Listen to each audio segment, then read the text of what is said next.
ب21 نقطة. تشكيلة الفريقين: محمد في شمال، عبد الله معرفي واحمد في سفيان هني. النهارده النجم الكبير موجود من البدايه. جاسم ليج هنا في قطر، من قبل في المنطقه العربيه، هناك في الاردن وهناك في مصر مع والخبره الكبيره الكابتن عادل صالح على بركه الله. بالهلال فاز العربي في الدور الاول، يبحث فرصه من البدايه. يلعب القائد علي قادري، يعملها عاليه فوق، ضربه الراس على طول. يا ولد يا ولد يا ولد يا ولد. متر 2 و44 سنتي عرضة فريق النادي العربي وتنقذ الموقف. العربي كسب مساحة حلوة، عبد الله معرفي العرضية الجميلة وتغطية عكسية مثالية. عمر السومة يلدغ يلدغ يلدغ وادي الانطلاق على طول، بيتحرك سيكو ولكن ارون يا ولد يا ولد. لا مش معقول، مارادوني مارادوني يا ولد، مارادوني عويراني يا ولد، مارادوني عويراني يا ولد. ايه ده ايه ده ايه ده ايه ده ايه ده، ايه الروعة دي وايه المتعة دي.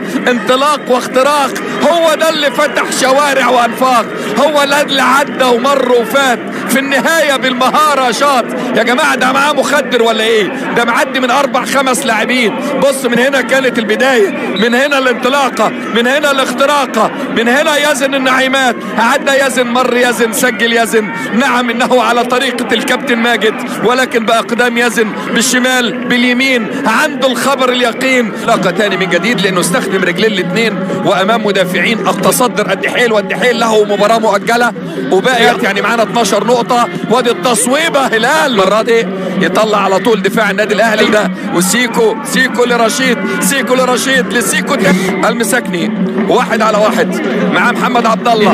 الضربة الحرة عالية فوق، ولكن الى ضرب اخفق في لكن على مستوى سفيان هني لاعب نادي الغرافة السابق النجم الجزائري. ولكن الباص اصل العرب في مكانة التعامل مع المراحل الاخيرة. فرصة الهدف الثاني. لا لا لا لا لا لا لا لا لا لا لا لا يا رشيد، مش ممكن. هي دي لو صوب كانت مفتوحة اكتر. كين كويس ومتمسكين بفرصة التقدم، يعني متماسكين ومتمسكين ومصوبين. يا ولد يا ولد يا ولد. هني واخد راحته، محدش بيضغط عليه الضغط المناسب، لا يراقب. يا سلام على السرعة والمهارة. انطلق عبد الرشيد، عبد الرشيد، عبد الرشيد القائد. بيقول لي يونس علي طب وبعدين الطريق مفتوح لحارس المرمى العرباوي النهارده جاسم الهيل. ولكن العارضة والقائم قاموا ادي السرعة، ادي الانطلاق، ادي الاختراق المستمر، وادي التصويبة الحقيقة. محمد ماشية تمام، تصويبة تاني نعيمة. لا لا لا لا لا لا لا لا لا لا لا لا لا لا لا لا لا لا. يزن وزنه ذهب، هدف من ذهب للاعب من ذهب. يزن النعيمات، نعم، ممثل للنشامة هنا في الدوري القطري، هنا مع العميد، يقدم نفسه أفضل تقديم بعد أداء راقي وعظيم. يسجل هدف ثاني بصاروخ، صاروخ لا يصد ولا يرد، فقط يرى. انفراد والنتيجة 0-0. تفوق في المواجهة وقتها الحارس يزن نعيم. يوسف المساكني ولكن سهل قوي، طبيعي على المستوى التركيز والانتباه. خلي بالك، ادي الضربة الحرة عالية فوق، تروح سهلة. ضربة حرة، ادي رافينيا يسيبها الى السومة، يصوب ولكن بعيدة عالية الى ضربة المرمى. الكرة اللي شاطها التكنيك ده بتحتاج تكات الطبيعية العادية، مش هنوقف الكرة عشان اي احتكاك، وده كلام منطقي جدا. ادي الكرة العرضية عالية فوق، مش لحد يا عمر، عند رشيد في اللعبة اللي فاتت. وادي الباص الامامي، تروح تاني قوي قوي قوي قوي قوي. اين السومة؟ ضربة جزاء ولا ايه؟ مع العربي. بصوا في الصورة، هل الدفع والتلاحم اللي تم مع عمر السومة يروح لخطأ؟ الحكم من النوع اللي الالتحامات كتير بيمشيها. 59 دقيقة، 59% العربي، 41% صيد. مساحة يا جماله يا جماله يا جماله. سومة عايزة سرعة أدول. لا لا لا لا لا لا لا لا لا لا لا. عملوها، المريسي عملها وكلمته قالها، لتصبح 2-1 لتصبح 2-1 للنادي الأهلي. حاول النادي العربي ونجح نعم من خلال رافينيا ومهارته وقدراته الخاصة اقتحموا منطقة الجزاء. نعم ثغرات في دفاعات النادي الأهلي تحدث لأول مرة في الكرة العرضية. برافو حامد إسماعيل، برافو دفاع النادي الأهلي. يضغط من جديد عمر السومة، هو صاحب الأسيست على رجل السومة المساكني. يا جماله يا جماله النمس، عدى عمر إلى عمر إلى عمر إلى عمر، إنه عمر. عمر يضرب، عمر يضرب وبقدم من حديد وبيد من حديد، ويعود ويعيد العربي إلى المباراة من جديد. نعم عمر السومة يوسف المساكني، جاء التواصل فجاءت العظمة على عظمة على عظمة على عظمة. إنه الهداف الكبير، إنه الأسطورة السورية، أسطورة سورية في الملاعب العربية. يتقدم عمر السومة ويسجل النجم الكبير هدفه رقم 14 ليصبح هدافا للدوري القطري باختراق وانطلاق وبرجله الشمال تصويب بكل الخطوط. رفعوا شعار توت توت توت، جمهورنا لازم يكون مبسوط. 2-2 ليزن النعيمات للنادي الأهلي. ثم أنهى الموقف النجم عمر السومة من جديد. عايزين ضربة جزاء، حكم يدي ضربة جزاء. ضربة جزاء مشاهدينا الكرام لصالح النادي العربي مع بوكوفيتش. حكم قريب ادي الشد. بص رقم 16، بص رقم 16 ماسك ايه، شد اللعيب ازاي، شادد واضح اهو شادد من القميص. حد يعمل كده؟ الكوره يدوب 3 ياردات بل ياردتين يسجل يوسف المساكني الهدف الثالث ليعيد العربي الى ما يتمناه، ليجعل للنادي العربي مكانه وهدف ثالث.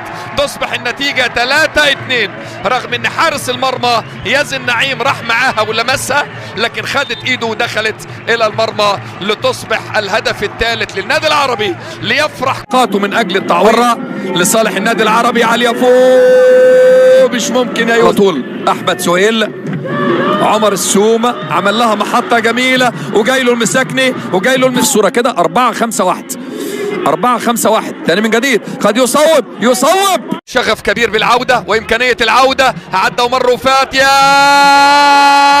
هو علي قادري، لسه بقول لك عندهم شغف ورغبة رفع شعار في درب الهلال ما في حد أدي ليتقدم. تصطدم باقدام هلال محمد اللي واقف بره اللعبة اقصى اليمين. رافينيا النجم البرازيلي عالية فوق،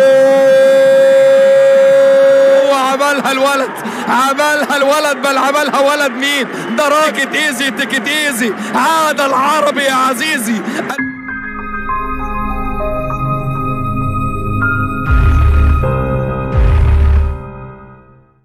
السلام عليكم حبايبنا، شلونكم؟ شو اخباركم؟ ان شاء الله دائما تكونون بألف خير. طبعا اجتنا عدة اسئلة. متى موعد مباراة تشرين القادمة في كأس الملك سلمان للأندية العربية؟ طبعا نادي تشرين فاز على المريخ وتأهل الى الدور الثاني. طبعا هذا الدور ليس دور المجموعات، في هناك مباراة اللي يفوز منها راح يتأهل الى دور المجموعات. مباراة تشرين الثانية راح تكون من الفائز من مباراة الشباب السعودي والقوى الجوية. الشباب السعودي والقوى الجوية لعبوا مباراة ذهاب في العراق وتعادلوا بنتيجة 1-1. مباراة الإياب راح تكون في 16/4/2023 في السعودية، والفائز من هذه المباراة سيلاقي نادي تشرين. طبعا اغلب التوقعات تقول انه نادي الشباب السعودي هو اللي راح يفوز في المباراة القادمة على القوى الجوية، لانه نادي القوى الجوية عم يعاني من مشاكل كثيرة، احتمال حتى يترك الدوري العراقي، عنده مشاكل إدارية بحتة، عنده مشاكل مع الاتحاد العراقي. فنادي الشباب مستقر إداريا ومستقر بشكل عام. طبعا اذا لعبنا احنا مع نادي الشباب السعودي راح تكون المباريات كلها في السعودية.